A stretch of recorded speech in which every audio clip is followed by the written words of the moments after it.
Hello students, आ गए हैं फिर से आपके अरविंद सर सॉल्यूशन चैप्टर की अगली सीरीज़ को लेकर। तो जैसा कि बच्चों आप स्क्रीन पर देख पा रहे हो कि जो आज के हमारे टॉपिक हैं वो शुरू के जो दो टॉपिक हैं वो हैं कोलिगेटिव प्रॉपर्टी को लेकर। लास्ट वीडियो में हमने फर्स्ट कोलिगेटिव प्रॉपर्टी के बारे में स्टडी कर ली थी। अब सेकंड और थर्ड के बारे में चर्चा करेंगे हम, जिसमें सेकंड है एलिवेशन इन बॉइलिंग पॉइंट यानी कि क्वथनांक में उन्नयन, फिर है डिप्रेशन इन फ्रीजिंग पॉइंट हिमांक में अवनमन। तो दोनों से रिलेटेड जो डेरिवेशन पार्ट है और जो रिलेटेड न्यूमेरिकल है उनको भी हम आज सॉल्व करेंगे। और जैसे कि आपको मैं हर वीडियो में 11th क्लास से रिलेटेड एक प्रॉब्लम देता हूं और उसका सॉल्यूशन भी बताता हूं। तो लास्ट वीडियो में जो प्रॉब्लम थी वो थी MOT यानी कि मोलिकुलर ऑर्बिटल थ्योरी यानी कि अणु कक्षीय सिद्धांत, किसके लिए अप्लाई करना है अपने को, O2 अणु के लिए। तो फटाफट से बच्चों इसका स्क्रीनशॉट लीजिए और अपनी कॉपी में इसको नोट कीजिए। हाँ तो बच्चों, एलिवेशन ऑफ बॉइलिंग पॉइंट यानी कि क्वथनांक उन्नयन को समझने से पहले हमें ये देखना है कि भाई बॉइलिंग पॉइंट यानी कि क्वथनांक होता क्या है। तो छोटी क्लासों में आप सभी ने पढ़ा है कि क्वथनांक अपने आप में वह एक निश्चित ताप है जिस पर कोई द्रव उबलता है, यानी कि बॉइलिंग पॉइंट एक ऐसा स्पेसिफिक टेम्परेचर है जिस पर लिक्विड बॉइल होता है। तो क्या सभी जितने भी लिक्विड हैं उनका बॉइलिंग पॉइंट सेम होता है? नहीं होता है, सभी का अलग अलग होता है। तो उस स्पेसिफिक टेम्परेचर पर उनके साथ ऐसा क्या होता है कि वो बॉइल हो जाते हैं। तो इसकी सही डेफिनेशन में इसका आंसर है। तो देखते हैं कि इसकी सही डेफिनेशन क्या है। The boiling point of a liquid is the temperature at which its vapour pressure becomes equal to the atmospheric pressure. इसका मतलब बच्चों कि यानी किसी लिक्विड का जो बॉइलिंग पॉइंट है वो एक ऐसा स्पेसिफिक टेम्परेचर है जिसमें उसका लिक्विड फेज का जो वेपर प्रेशर है वो किसके इक्वल हो जाता है? एटमॉस्फेरिक प्रेशर के इक्वल हो जाता है। यानी कि किसी द्रव का क्वथनांक वह ताप है जिस पर उसका वाष्प दाब यानी कि वेपर प्रेशर वायुमंडलीय दाब के बराबर हो जाता है, यानी कि एटमॉस्फेरिक प्रेशर के इक्वल हो जाता है। तो ये तो थी बच्चों बॉइलिंग पॉइंट की डेफिनेशन। अब हम जुड़ते हैं इसकी डेरिवेशन पार्ट से। हाँ तो बच्चों, क्वथनांक यानी कि बॉइलिंग पॉइंट की डेफिनेशन के बाद अब हम नेक्स्ट कोलिगेटिव प्रॉपर्टी में चलते हैं, जो है क्वथनांक का उन्नयन यानी कि एलिवेशन ऑफ बॉइलिंग पॉइंट। अब देखते हैं इसके डेरिवेशन पार्ट को हमें कैसे समझना है। तो देखिए बच्चों, डेफिनेशन में ही हमने समझ लिया था कि इसकी परिभाषा में क्या था कि कोई भी लिक्विड है यानी कोई भी द्रव है वो कब उबलेगा, कब बॉइल होगा, जब उसका वेपर प्रेशर क्या हो जाए? एटमॉस्फेरिक प्रेशर के इक्वल हो जाए। तो मान लीजिए कि हमारे पास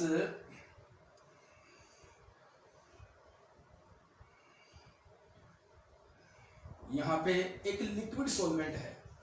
इस लिक्विड सॉल्वेंट का जो वेपर प्रेशर है हमने मान लिया P, ठीक है।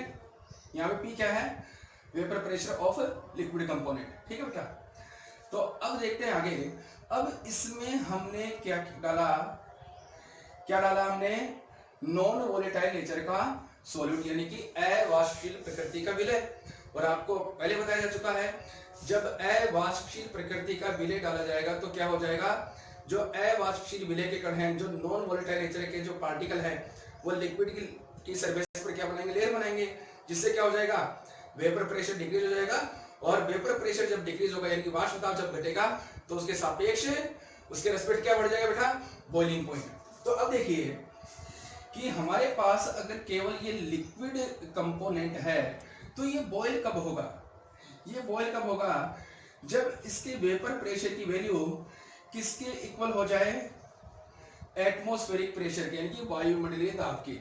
तो ये लिक्विड तभी बॉयल होगा जब वेपर प्रेशर की वैल्यू किसके इक्वल हो? एटमॉस्फेरिक प्रेशर के, ठीक है बच्चों। अब आपने क्या किया? इसमें नॉन वोलेटाइल नेचर का सॉल्यूट डाल दिया। तो नॉन वोलेटाइल नेचर का सॉल्यूट क्या कर रहा है? इस पर अपनी एक लेयर बना रहा है। तो लेयर से क्या हो गया? जो इवेपोरेशन है, जो वाष्पीकरण की तरह है, उसमें क्या आ गई? कमी। तो वाष्प दाब में कमी आ जाएगी और वाष्प दाब में कमी आएगी तो वेपर प्रेशर डिक्रीज होगा तो क्या होगा? बॉइलिंग पॉइंट इंक्रीज होगा। तो जैसे आपने इसमें नॉन वोलेटाइल नेचर का सॉल्यूट डिसॉल्व किया तो वैसे ही वेपर प्रेशर क्या हो गया, कम हो गया। किसके कंपेयर, एटमॉस्फेरिक प्रेशर के कंपेयर। ठीक है, तो अब अगर आपको इस सॉल्यूशन को बॉईल करना है तो आपको इसे पहले के कंपेयर हाई टेम्परेचर देना पड़ेगा। ठीक है, हाई टेम्परेचर क्यों देना पड़ेगा, क्यों देना पड़ेगा, ताकि इसका जो वेपर प्रेशर है वापस से किसके इक्वल हो जाए, एटमॉस्फेरिक प्रेशर के। समझ में आ गया। तो बॉइलिंग पॉइंट इंक्रीज क्यों हो रहा है, बॉइलिंग पॉइंट इंक्रीज इसलिए हो रहा है कि जो पहले जो वेपर प्रेशर था वो क्या हो गया, डिक्रीज हो गया। किसके कंपेयर, एटमॉस्फेरिक प्रेशर के कंपेयर। तो अब वाष्प दाब को वापस से वायुमंडलीय दाब के बराबर करने के लिए आपको हाई टेम्परेचर देना पड़ रहा है। ठीक है, तो टेम्परेचर हाई देना पड़ेगा, तो इसका मतलब है बॉइलिंग पॉइंट क्या हो गया, इंक्रीज हो गया। तो यही क्या है, क्वथनांक का उन्नयन यानी कि एलिवेशन ऑफ बॉइलिंग पॉइंट। तो अब देखते हैं डेरिवेशन पार्ट को हम आगे कैसे बढ़ाएं। तो देखिए बच्चों कि जब हमारे पास बीकर में केवल प्योर सॉल्वेंट है, प्योर सॉल्वेंट है, तो उसका हमने जो बॉइलिंग पॉइंट है वो हमने क्या माना, टीबी नोड। ठीक है, अब आपने क्या किया, इसमें नॉन वोलेटाइल नेचर का कंपोनेंट भी, यानी बी किसको रिप्रेजेंट करता है यहाँ पे, सॉल्यूट यानी विलय को। तो अब वेपर प्रेशर डिक्रीज हो गया, बॉइलिंग पॉइंट इंक्रीज हो गया। तो बॉइलिंग पॉइंट इंक्रीज होता है कितना हो गया, टीबी। देखिए ये जो सिंबल है वो हमें क्या बता रहे हैं, जो टी है वो टेम्परेचर है, बी किसके लिए, बॉइलिंग पॉइंट यानी कि क्वथनांक के लिए, नोड किसके लिए आता है, प्योर फेज के लिए। और यहाँ पे नोड नहीं है, इसका मतलब हम सॉल्यूशन फेज की बात कर रहे हैं, यानी कि विलीन प्रावस्था की बात कर रहे हैं। तो यहाँ पे जो दो सिंबल हैं कौन कौन से, टीबी नोड और टीबी, ये आपको बता रहे हैं, ये बता रहे हैं, ये तो बता रहा है आपको विलायक का बॉइलिंग पॉइंट यानी कि विलायक का क्वथनांक यानी कि boiling point of solvent. TB यहां पे क्या बता रहा है बेटा, विलयन का बॉइलिंग पॉइंट यानी कि बॉइलिंग पॉइंट ऑफ सॉल्यूशन। ठीक है, तो जब केवल पात्र में केवल शुद्ध घटक था, प्योर कंपोनेंट था, pure component solvent liquid phase वाला था, तो उस समय बॉइलिंग पॉइंट टीबी नोड था। जब आपने इसमें नॉन वोलेटाइल नेचर का सोल्यूट डिसॉल्व कर दिया तो बॉइलिंग पॉइंट इंक्रीज होकर कितना हो गया, डेढ़ टीबी। ठीक है, तो बॉइलिंग पॉइंट में जो डिफरेंस है वो कितना है यहाँ, डेढ़ TB is equal TB minus TB node. ये चीज क्लियर बच्चों। ठीक है, तो डेल टीबी इसे ही हम बोलते हैं क्वथनांक उन्नयन, यानी कि क्वथनांक के मान में कितनी बढ़ोतरी हुई। ठीक है, यानी कि यही स्टेप क्या कहलाता है बेटा, एलिवेशन ऑफ बॉइलिंग पॉइंट। ठीक है, तो इस डिफरेंस से हमें मालूम पड़ जाएगा कि क्वथनांक पहले की तुलना में कितना बढ़ा है। अब बढ़ते हैं हम आगे। तो मान लीजिए कि हमने जो बी जो सोल्यूट है उसका अमाउंट हमने 5 ग्राम यूज किया। ठीक है, बॉइलिंग पॉइंट इंक्रीज हो गया। अब हमने इसमें 5 ग्राम और ऐड कर दिया तो बॉइलिंग पॉइंट बताइए इंक्रीज हो गया, उतना ही रहेगा। तो कोलिगेटिव प्रॉपर्टी की डेफिनेशन में हमने पढ़ा था कि कोलिगेटिव प्रॉपर्टी केवल और केवल किस पे डिपेंड करती है, अमाउंट ऑफ कंपोनेंट पर। ठीक है, यानी कि घटक की मात्रा पर। तो आपने घटक की मात्रा तो बढ़ाई है। ठीक है, कौन से घटक की, जो घटक कैसा है, नॉन वोलेटाइल यानी कि अवाष्पशील। ठीक है, तो इसका मतलब है अगर आपने 5 ग्राम और ऐड कर दिया तो बॉइलिंग पॉइंट और भी ज्यादा इंक्रीज हो जाएगा। क्यों हो जाएगा, क्योंकि उसके रेस्पेक्ट जो वेपर प्रेशर है, वाष्प दाब है, वो और भी ज्यादा कम हो जाएगा। तो यहां पे आपने अब क्या किया है, इसकी कंसंट्रेशन को इंक्रीज किया है। तो यहां पे हम डेरिवेशन पार्ट में जो कंसंट्रेशन टर्म यूज करेंगे वो है मोल फ्रैक्शन। ठीक है, तो इसका मतलब है कि अगर इस सॉल्यूशन में हम क्या करें, सोल्यूट के मोल फ्रैक्शन यानी कि विलय के मोल अंश बढ़ाते जाएंगे तो क्वथनांक में होने वाली वृद्धि यानी कि बॉइलिंग पॉइंट में होने वाली जो ग्रोथ है वो उतनी ज्यादा होती जाएगी। तो अब देखते हैं, तो यहां से क्या रिलेशन निकला, delta TB directly proportional XP. ठीक है, यानी कि क्वथनांक उन्नयन का मान विलय अणुओं के मोल अंश के समानुपाती होता है, यानी कि elevation of boiling point directly proportional to the mole fraction of solute. यहां तक समझ में आ गया बच्चों। बढ़े आगे तो देखते हैं आगे क्या है। तो देखिए आगे हम डेरिवेशन को कैसे बढ़ाएंगे। तो अभी तक हमने क्या क्या रिलेशन निकाले, del T B is equal T B minus T B naught. फिर हमने क्या बताया, del T B directly proportional X B. ठीक है, अब डेरिवेशन पार्ट को थोड़ा सा और आगे बढ़ाते हैं। तो del T B is equal, तो जैसे हम साइन को इज इक्वल में चेंज करेंगे तो यहां पे आ जाएगा समानुपातिक स्थिरांक यानी प्रोपोर्शनलिटी कांस्टेंट के। ठीक है, अब X B mole fraction of solute, इससे जस्ट पहले वाली जो हमने relative lowering in vapour pressure यानी कि वाष्प दाब का आपेक्षिक अवनमन, उसमें हमने एक्स बी को कैसे निकाला था। तो एक्स बी की वैल्यू किसके इक्वल होती है, X B is equal number of moles of solute यानी कि विलय अणुओं के मोलों की संख्या बटा कुल मोलों की संख्या यानी कि upon total number of moles यानी कि N A plus N B. याद आ गया। ठीक है, N A number of moles कैसे निकालेंगे, given mass upon molecular mass. याद आ गया। तो एक्स बी की जो वैल्यू है वो हमें यहां से मिल गई। तो इस इक्वेशन में एक्स बी की एक नई इक्वेशन मिल गई। तो del T B is equal K n B upon n A plus N B. Clear बच्चों, एन ए और एन बी को हम इस तरह से भी रिप्रेजेंट कर सकते हैं given mass upon molecular mass के पद में। तो यहां पे क्या आ जाएगा, del T B is equal K W B by M B upon W A upon M A plus W B by M B. Clear बच्चों। अब इससे पहले जो हमने कोलिगेटिव प्रॉपर्टी पढ़ी थी तो वहां पे हमने एक कंडीशन अप्लाई कर दी थी कि अगर गिवन सॉल्यूशन है वो कैसा है, हाइपर डाइल्यूट। हाइपर डाइल्यूट का मतलब क्या है कि सॉल्वेंट का अमाउंट बहुत ही ज्यादा है और जो सॉल्यूट का अमाउंट है वो बहुत ही कम है, यानी कि विलायक की मात्रा बहुत ज्यादा है। क्योंकि विलयन अति तनु कर दिया हमने, तो विलयन अति तनु है तो विलायक की मात्रा बहुत ज्यादा है, विलय की मात्रा बहुत कम है। तो इसका मतलब है कि विलायक के जो मोल हैं, विलायक के मोल कितने हैं, W A upon M A. Solvent के मोल कितने हैं, तो इनकी वैल्यू किसके कंपेयर बहुत ज्यादा है, विलय अणुओं के मोलों के, यानी कि number of moles of solvent के कंपेयर किसके नंबर ऑफ मोल ज्यादा है, सॉल्वेंट के।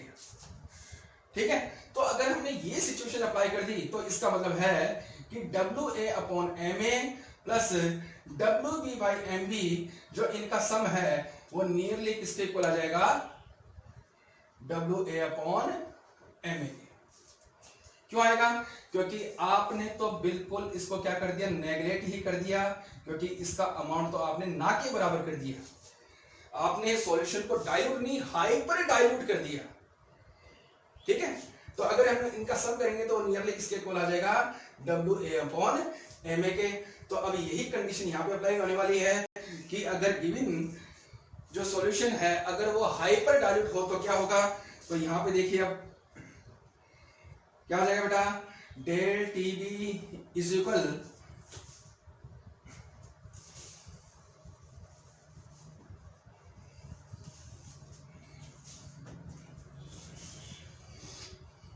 Del T B is equal K W B by M B upon, अब इसका जो सम है किसके इक्वल हो गया, W A upon M A के। क्यों, क्योंकि सॉल्यूशन है हाइपर डाइल्यूट, तो W A upon M A. Clear बच्चों। तो del T B is equal, तो del T B is equal, अब इसको हम थोड़ा सा और सिंपल करते हैं तो के W B by M B multiplied by M A चला जाएगा ऊपर, डब्ल्यू ए रह जाएगा नीचे, तो M A upon W A. Clear बच्चों। तो अब देखिए यहां पे हम इसको डेरिवेशन थोड़ा सा और आगे बढ़ाएंगे। तो del T B is equal K dot M A, इसको हमने इसके साथ ले लिया। क्यों लिया है वो भी पता चलेगा। तो MA WB upon MB multiplied by WA, ठीक है। अब ये अपने आप में ये भी कांस्टेंट है, क्यों? क्योंकि जो सॉल्वेंट के लिए जो मॉलिक्यूलर मास है, किसी भी स्पेसिफिक सॉल्वेंट का जो मॉलिक्यूलर मास है वो उसके लिए फिक्स रहेगा, ठीक है। तो वो अपने आप में क्या हो गया, कांस्टेंट ही हो गया। तो ये पूरा स्टेप किसमें करना हो जाएगा बेटा, इसमें KB में, इसमें KB में। तो WB upon MB multiplied by WA, यहाँ पे KB क्या है, क्वथनांक उन्नयन स्थिरांक यानी कि मोलल एलिवेशन कांस्टेंट। समझ में आ गया? KB क्या है यहाँ पे, क्वथनांक उन्नयन स्थिरांक यानी कि मोलल एलिवेशन कांस्टेंट। KB की यूनिट आपको याद रखनी है, तो KB की यूनिट क्या निकलेगी बेटा, केल्विन किलोग्राम मोल इनवर्स। अगर इस इक्वेशन से आप इसकी यूनिट निकालोगे तो आपको लास्ट में यही यूनिट मिलेगी, केल्विन किलोग्राम मोल इनवर्स, ठीक है बच्चों। अब और बढ़ाते हैं आगे डेरिवेशन पार्ट को, ठीक है। आप चाहो तो यहां तक का इसका स्क्रीनशॉट लीजिए ताकि हम डेरिवेशन पार्ट को और आगे बढ़ाएं। हाँ तो देखिए बच्चों, अब यहां पे याद आ रही है मोलिलिटी की, क्योंकि यहां पे एक ऐसा स्टेप है जो आपको मोलिलिटी के बारे में बता रहा है, यानी कि मोललता के बारे में। तो इसको आप ध्यान से देखिए, बताइए ये मोलिलिटी वाला स्टेप है या नहीं है। Number of moles of solute, ये क्या है, क्या है, गिवन मास ऑफ सॉल्वेंट, याद आ गया। तो ये पूरा स्टेप किसमें करंट हो गया, मोलिलिटी में, यानी कि del TB is equal KB dot M, याद आ गया। तो मोलिलिटी जब आपको पढ़ाया गया था तो उसमें बताया था कि अगर सॉल्वेंट का विलायक का द्रव्यमान अगर किसमें दे दिया गया आपको ग्राम में, तो हमें क्या करना है, नंबर ऑफ मोल्स को 1000 से मल्टीप्लाई करना है। तो अगर उसका मॉडिफाई हम रूप देखें तो यहाँ पे क्या होने वाला है, del TB is equal KB multiplied by WB by MB, WB by MB multiplied by WA। अगर इसकी वैल्यू किसमें बेटा, ग्राम में दे रखी है, तो हम क्या करेंगे, ऊपर इसको 1000 से मल्टीप्लाई कर देंगे। तो ये हमारे पास आ गई डेल TB की वैल्यू के लिए एक इक्वेशन, और ये न्यूमेरिकल में काफी काम आती है इक्वेशन ये, ठीक है। न्यूमेरिकल में और क्या पूछते हैं, न्यूमेरिकल में पूछते हैं MB की वैल्यू। तो इस इक्वेशन से हम MB की वैल्यू निकाल सकते हैं। तो MB इज इक्वल क्या आ जाएगा बेटा, KB multiplied by WB multiplied by 1000 upon del TB multiplied by WA in gram, ठीक है। तो बोर्ड एग्जाम में अगर इस कोलिगेटिव प्रॉपर्टी से रिलेटेड अगर न्यूमेरिकल आता है, तो न्यूमेरिकल में या तो पूछेगा कि बॉइलिंग पॉइंट कितना इंक्रीज हुआ है, ठीक है, या फिर पूछेगा मॉलिक्यूलर मास ऑफ सोल्यूट यानी कि विलेय का आणविक द्रव्यमान, ठीक है बच्चों।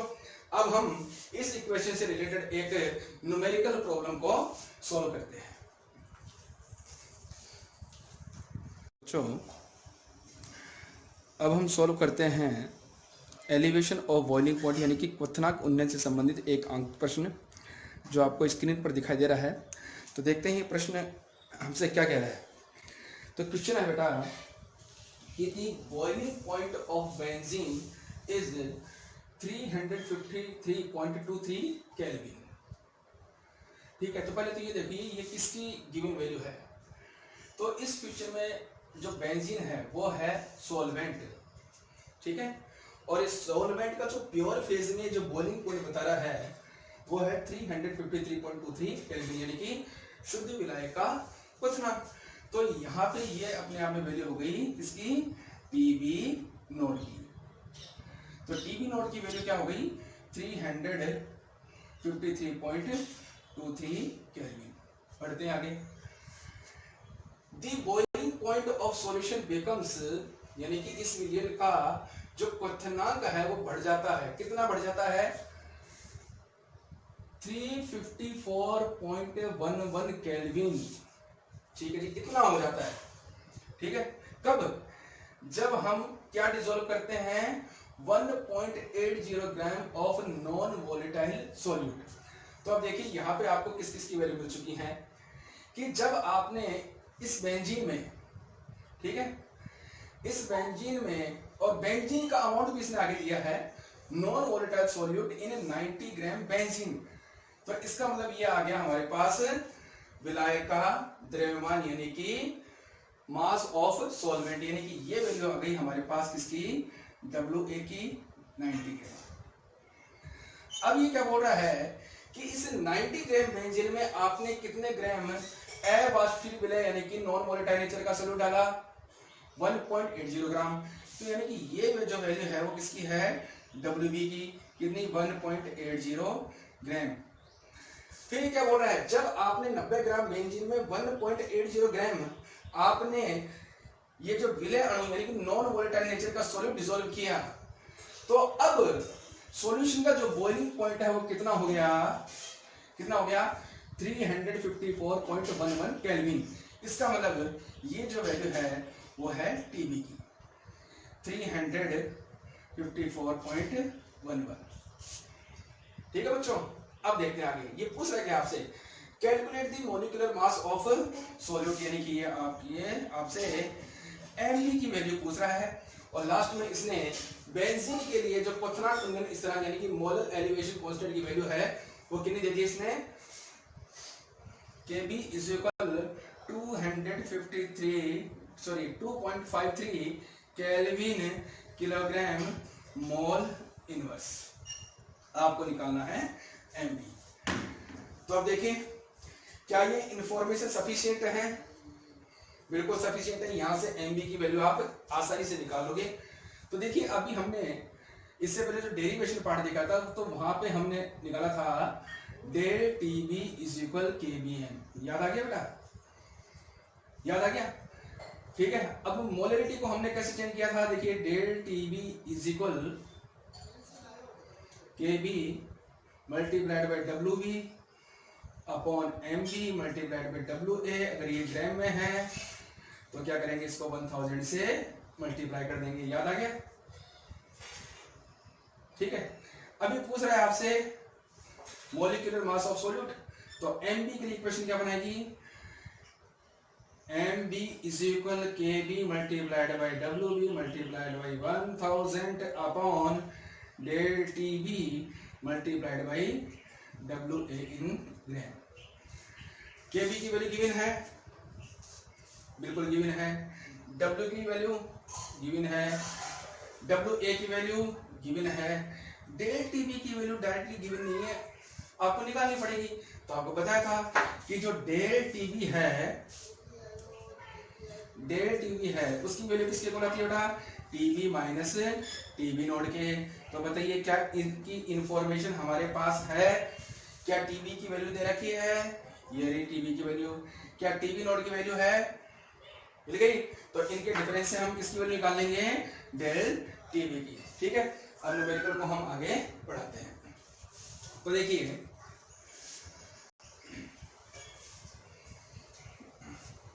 तो हमारे पास इक्वेशन यह है, तो Mb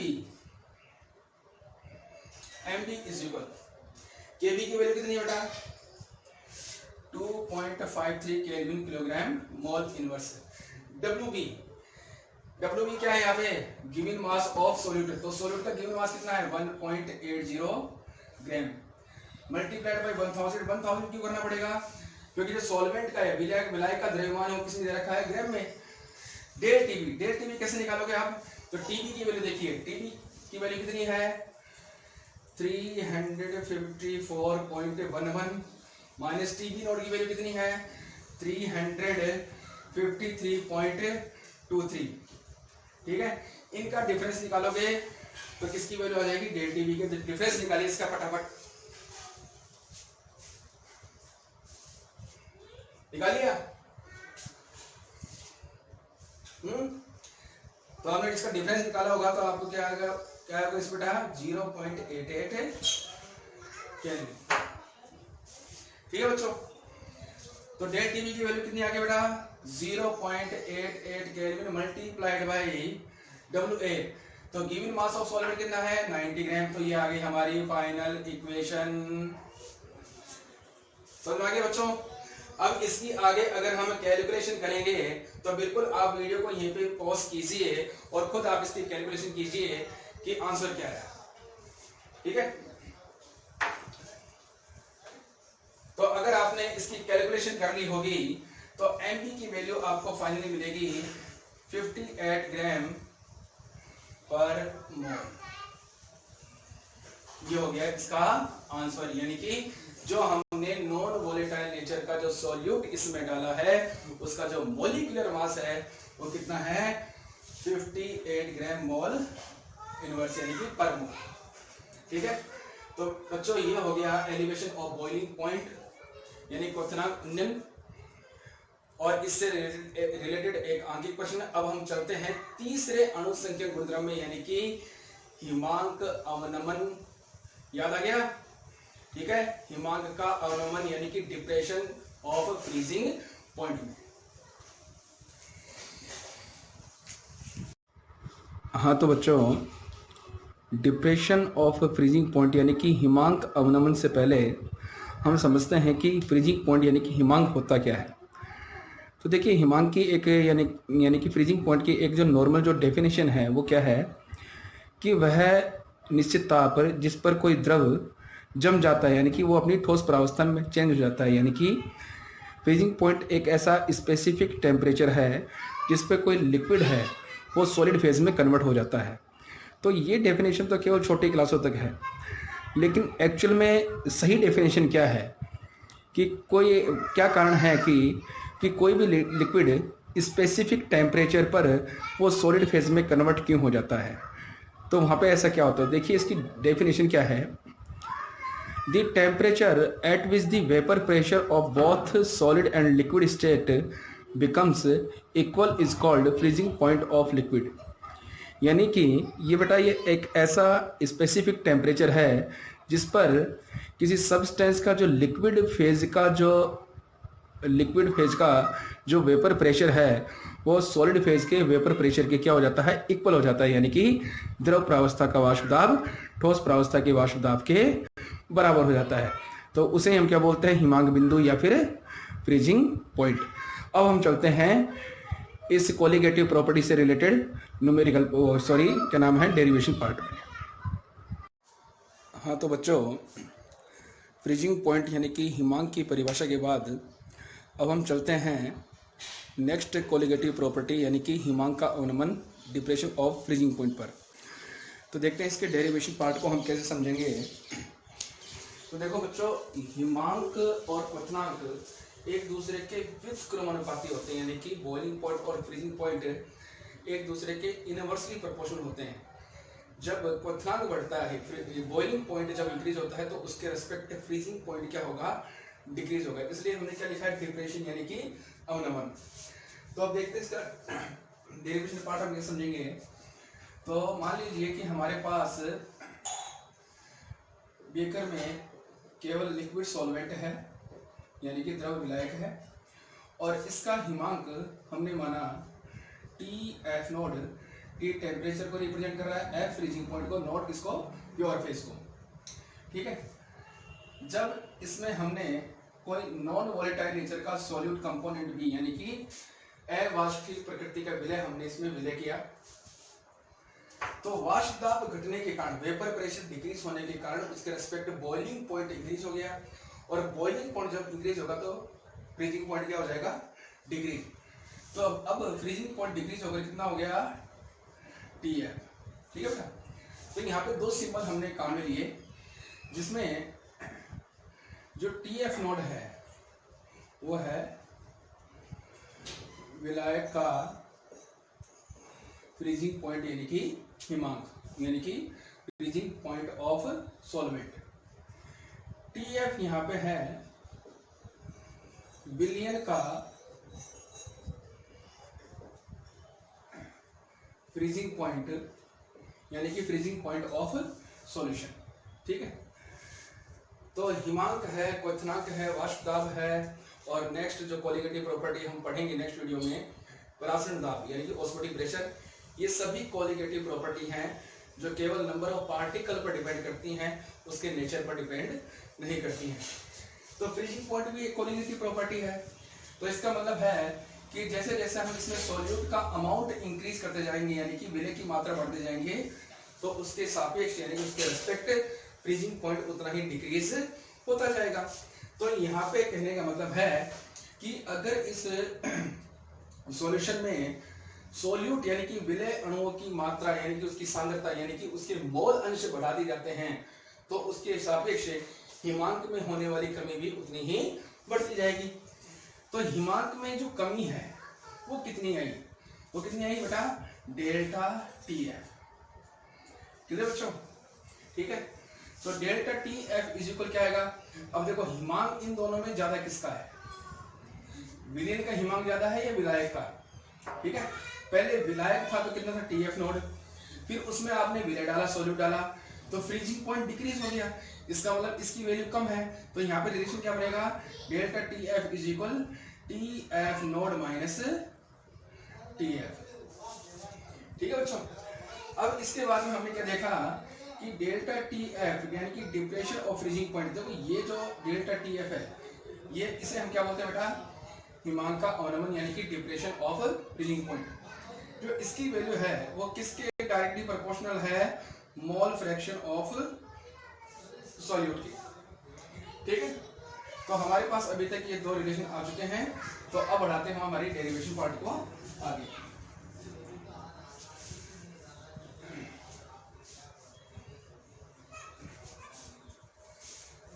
तो देखिए बच्चों, delta T F is equal क्या आ गया बेटा? T F naught minus T F. Clear बच्चों? फिर इसके बाद में हमने क्या लिखा? Delta T F is directly proportional X B. ठीक है। डेल्टा टी एफ का मान विलय अणुओं के मोल अंश के समानुपाती होगा। अगर इससे पहले जो हमने डेरिवेशन पढ़ी है, अगर वो उसका बेस आपको पूरा क्लियर है, तो एज इट इज वो का वही यहाँ पे रिपीट होने वाला है।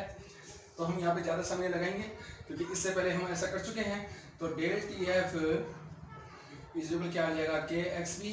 के यहाँ पे क्या है? समानुपाती किस तरह यानी कि प्रोपोर्शनलिटी कांस्टेंट। एक्स बी की वैल्यू कैसे निकाली थी हमने? तो एक्स बी इज इक्वल आ जाएगा n B upon n A plus N B.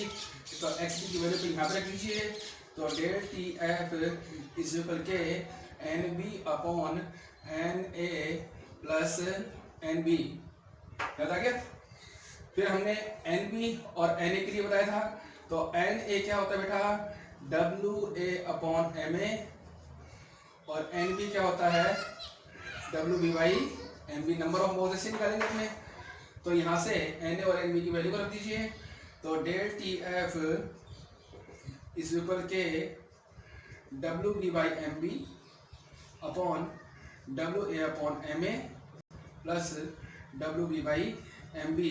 अब एज इट इज वो की वो सिचुएशन यहाँ पे अप्लाई होगी कि अगर दिया गया सॉल्यूशन हाइपर डाइल्यूट है यानी कि अति तनु है, तो अति तनु यानी कि हाइपर डाइल्यूट सिचुएशन में क्या करना है कि W A upon M A is super greater than W B by M B. तो इस सिचुएशन में क्या होगा बच्चों कि W A upon M A plus W B by M B, इनकी वैल्यू किसके इक्वल आ जाएगी? W A upon M A के नियरली इक्वल। ठीक है। क्योंकि ये स्टेप क्या हो चुका है? नेग्लेक्ट। क्योंकि जो सोल्यूट का अमाउंट है वो बहुत ही कम है, क्योंकि सॉल्यूशन क्या है? Hyper dilute. तो अब इस इक्वेशन में जो इस स्टेप का सम है वो किसके इक्वल आ जाएगा? W A upon M A के। तो हम डेरिवेशन को आगे बढ़ाते हैं। तो अकॉर्डिंग टू सिचुएशन, तो अब हमारी जो इक्वेशन है वो किसमें चेंज हो गई? इस तरह से del T F is equal K W B by M B upon W A upon M ए।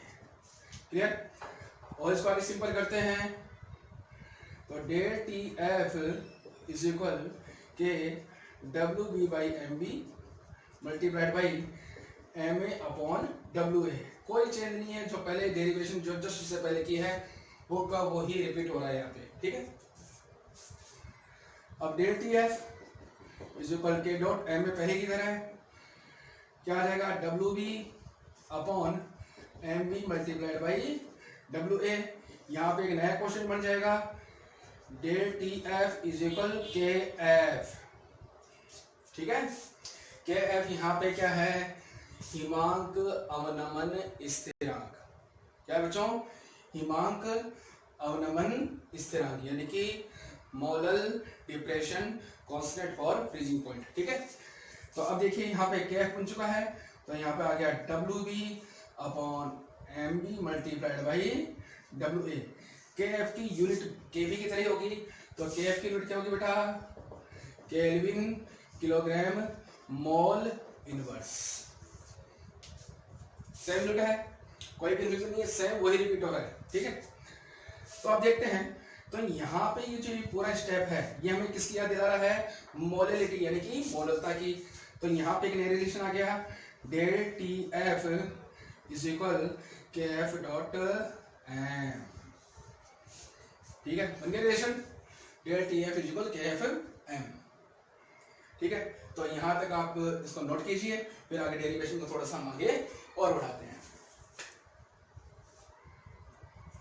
तो बच्चों आपने नोट कर लिया होगा, तो आप देखते हैं आगे डेरिवेशन पार्ट कैसे बढ़ेगा अपना। तो देखिए मोलैलिटी में अगर यहाँ पे डब्ल्यू ए की वैल्यू अगर ग्राम में है, तो आपको बता रखा है नंबर ऑफ मोल्स को हम किससे मल्टीप्लाई करेंगे, 1000 से। तो डेल टी एफ इस ऊपर क्या आ जाएगा बच्चों, K F multiplied by W B multiplied by 1000 upon M B multiplied by W A, जिसकी क्वांटिटी किसमें है, ग्राम में। तो एक इक्वेशन हमारे पास ही आ गई, ठीक है। न्यूमेरिकल में अगर मोलिकुलर मास ऑफ सॉलिड पूछते हैं, एमबी की वैल्यू पूछते हैं, तो एमबी इज इक्वल क्या आ जाएगा बच्चों, K F is equal W B multiplied by 1000 upon del T F multiplied by W A in gram. तो बच्चों ये हो गया आपका डेरिवेशन पार्ट। लगभग जो हमने एलिवेशन ऑफ बॉइलिंग पॉइंट यानी क्वथनांक उन्नयन में जो हमने देखा था, कहीं ना कहीं हमने उसी पार्ट को ही रिपीट किया है, ठीक है। तो अगर आपको वो समझ में आ गया तो अपने आप ये चीज़ आपको क्लियर हो जाएगी, और ये दोनों इक्वेशन ही इंपॉर्टेंट है न्यूमेरिकल के लिए। तो अब हम इस क्वालिटेटिव प्रॉपर्टी से रिलेटेड एक आंकिक प्रश्न यानी कि न्यूमेरिकल प्रॉब्लम को सॉल्व करेंगे। हाँ तो बच्चों, अब डिप्रेशन ऑफ फ्रीजिंग पॉइंट यानी कि हिमांक अवनमन से संबंधित एक न्यूमेरिकल प्रॉब्लम जो आपको स्क्रीन पर दिखाई दे रही है, अब उसको सॉल्व करते हैं। तो देखते हैं क्वेश्चन हमसे क्या बोल रहा है। तो बच्चों एक क्वेश्चन है, the depression in freezing point is found to be 0.68 kelvin on dissolving 25.6 gram sulphur in 1000 gram naphthalene, ठीक है। Determine the molecular formula of sulphur, और यहाँ पे नेफ्थलीन के लिए हमें दे दी के एफ की वैल्यू। तो देखिए हमारे पास केवल ये 4 इंफॉर्मेशन है, इसके बेस पे आपको इस क्वेश्चन को सॉल्व करना है। तो देखते हैं कि ये इंफॉर्मेशन पर्याप्त है या नहीं है। तो पहले देखिए हमें निकालना क्या है, मॉलिक्यूलर फॉर्मूला ऑफ सल्फर। तो सल्फर इस क्वेश्चन में क्या है, हाँ तो हिंदी मीडियम वाले भी समझ लीजिए एक बार क्वेश्चन क्या है। भाई ये बोल रहा है कि हिमांक में अवनमन पाया गया, कितना पाया गया, 0.68 केल्विन, यानी कि ये हो गया डिप्रेशन ऑफ फ्रीजिंग पॉइंट। तो इसका मतलब बेटा ये जो वैल्यू है वो है डेल्टा टी एफ की इज इक्वल 0.68 केल्विन, ठीक है। अब ये क्या बोल रहा है, कब पाया गया, जब हमने 25.6 ग्राम सल्फर, तो ये 25.6 ग्राम सल्फर क्या है इस क्वेश्चन में क्या है, सोल्यूट यानी कि विल है। तो यानी कि इसका मतलब है given mass of solute WB 25.6 gram in 1000 gram naphthalene. तो नेफ्थलीन कौन है इस एग्जांपल में, सॉल्वेंट। तो सॉल्वेंट का क्या है given mass, WA is equal 1000 gram. Clear बच्चों, determine the molecular formula of sulphur, यानी कि आपको सॉल्यूट का डिटरमाइन द मॉलिक्यूलर फॉर्मूला आपको बनाना है, मॉलिक्यूलर फॉर्मूला। ये चीज clear? The molecular formula of sulphur. अब हमारे पास देखिए KF की वैल्यू दी हुई है। KF कितना है? 6.8 केल्विन किलोग्राम मोल इनवर्स। तो यहां से देखो क्या चीज रुकता है, तो यहां से अगर देखें तो कहीं ना कहीं आपको ज्ञात करना पड़ेगा यहाँ पे किसकी वैल्यू, पहले MB की वैल्यू। ये तो बाद में है, ये पहले है। तो ये प्रॉब्लम फर्स्ट है और ये प्रॉब्लम सेकंड है, क्योंकि मॉलिक्यूलर फॉर्मूला बच्चों आप तभी निकाल पाओगे जब आपके पास सबसे पहले मॉलिक्यूलर मास की वैल्यू आ जाए। तो अब देखते हैं, तो रिपीट करते हैं हम उसी डेरिवेशन पार्ट को एक बार। तो डेरिवेशन के पार्ट क्या था बेटा? Del TF is equal KFM। याद आ गया? याद आ गया? इससे पहले जो हमने डेरिवेशन की है उसी में था रिलेशन। तो डेल TF इज इक्वल क्या था बच्चों? KF multiplied by WB multiplied by 1000 upon MB multiplied by WA in ग्राम। याद आ गया? पहले क्या निकालना है? MB। तो MB is equal KF multiplied by WB multiplied by 1000 upon del TF multiplied by WA in gram. ठीक है बच्चों? तो अब देखिए क्या हमारे पास KF की वैल्यू है गिवन, बिल्कुल KF की वैल्यू है। WB की वैल्यू है कहीं, बिल्कुल WB की वैल्यू भी है। डेल TF की वैल्यू है, डेल TF की वैल्यू भी है। क्या WA की वैल्यू है? WA की वैल्यू भी है। तो इसका मतलब हमारे पास जितनी भी इंफॉर्मेशन है वो सारी पर्याप्त है, जिसकी सहायता से हम molecular mass of solute calculate कर सकते हैं। तो MB इज इक्वल क्या आ जाएगा बेटा? KF की वैल्यू कितनी है बेटा? 6.8। WB की वैल्यू कितनी है? 25.6 मल्टीप्लाइड बाई 1000। डेल TF की वैल्यू 0.68 मल्टीप्लाइड बाई WA। तो WA की वैल्यू कितनी है? 1000 ग्राम। ठीक है बच्चों? तो ये है हमारी फाइनल इक्वेशन। अब यहाँ पे जितनी वैल्यू आपको दी गई है उनकी कैलकुलेशन कीजिए, स्क्रीनशॉट लीजिए और इसका आंसर खुद निकालिए।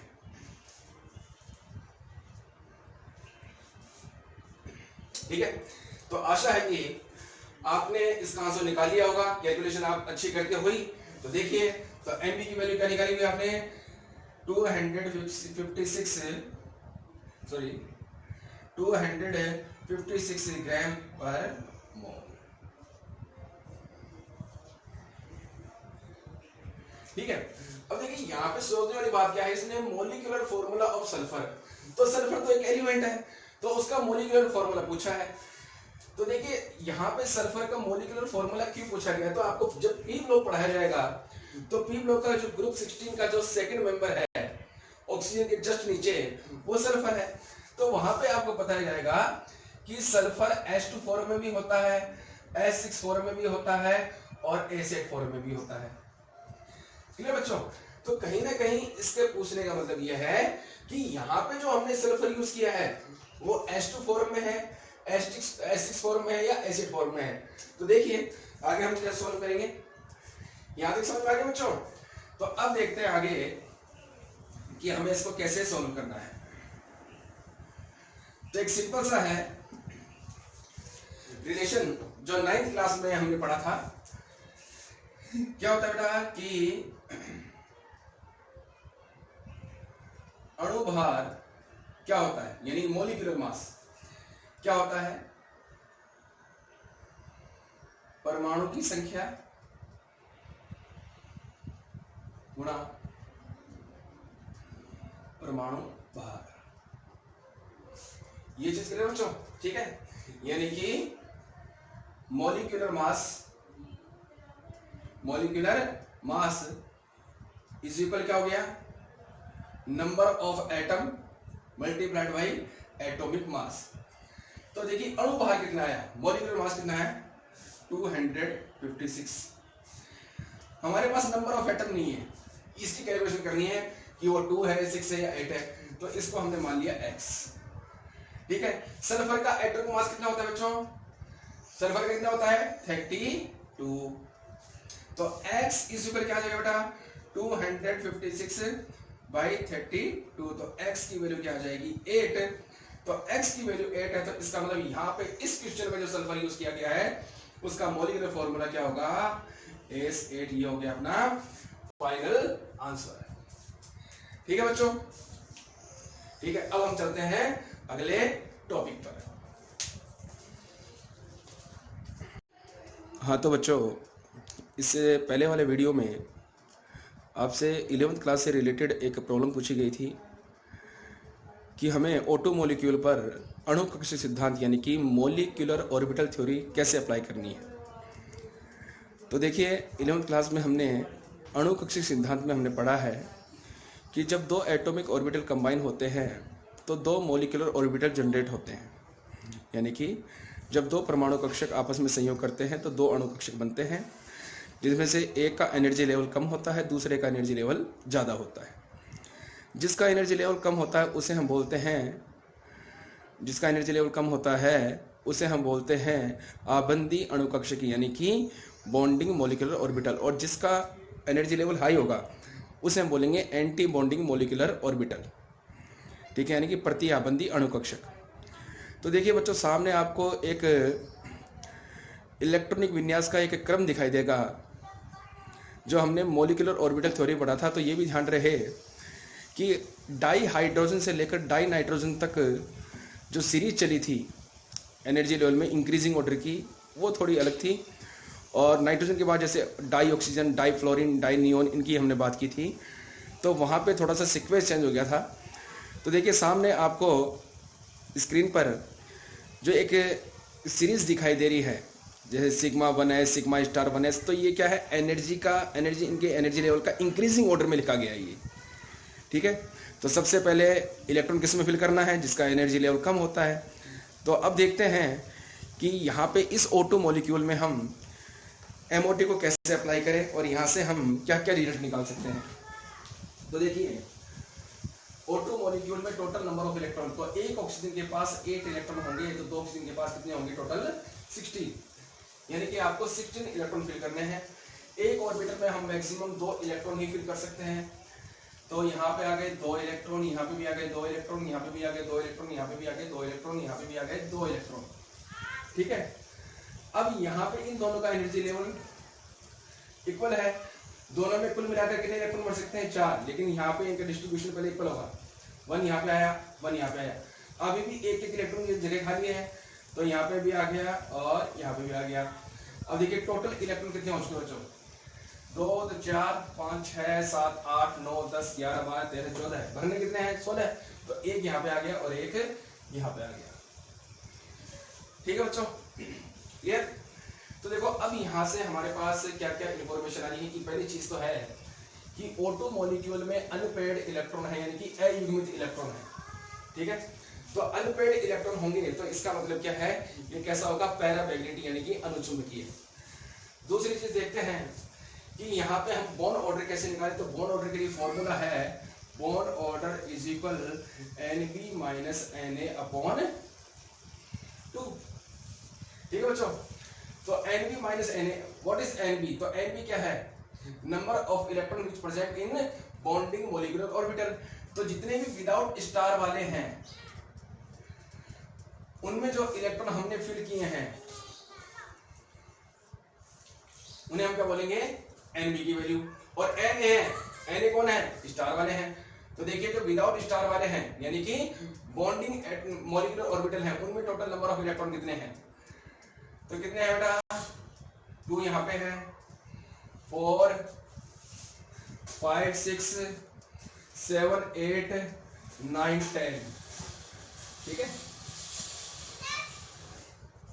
टोटल कितने हैं 10, माइनस स्टार वाले कितने हैं 2 यहाँ पे मिल गए, 2 यहाँ पे मिल गए,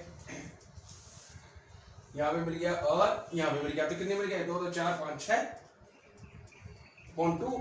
तो बॉन्ड ऑर्डर कितना है बेटा 10 - 6 कितना आ गया 4/2, तो बॉन्ड ऑर्डर आ गया इसका 2। तो यहाँ से इंफॉर्मेशन मिल गई कि O2 मॉलिक्यूल में दोनों ऑक्सीजन के बीच में क्या होगा, डबल बॉन्ड होगा। ठीक है बच्चों, तो ये मॉलिक्यूलर ऑर्बिटल थ्योरी का एक छोटा सा पार्ट ही है। मैंने आपको इससे पहले वाली वीडियो बताया है कि एमओटी को लेकर मैं एक अलग से वीडियो बनाऊंगा ताकि मैं आपको एमओटी शुरू से लेकर लास्ट तक सारी एक्सप्लेन कर सकूं। लेकिन ये क्वेश्चन इसलिए दिया गया था ताकि आप खुद भी घर पे इस पर काम कर सको। ठीक है बच्चों, तो इस वीडियो में इतना ही। आशा है कि आप घर पे सभी बच्चे आराम से मेहनत कर रहे हो, मजे से मेहनत कर रहे हो, स्वस्थ होकर मेहनत कर रहे हो, व्यस्त होकर मेहनत कर रहे हो। ठीक है, तो स्वस्थ रहिए, व्यस्त रहिए, मस्त रहिए।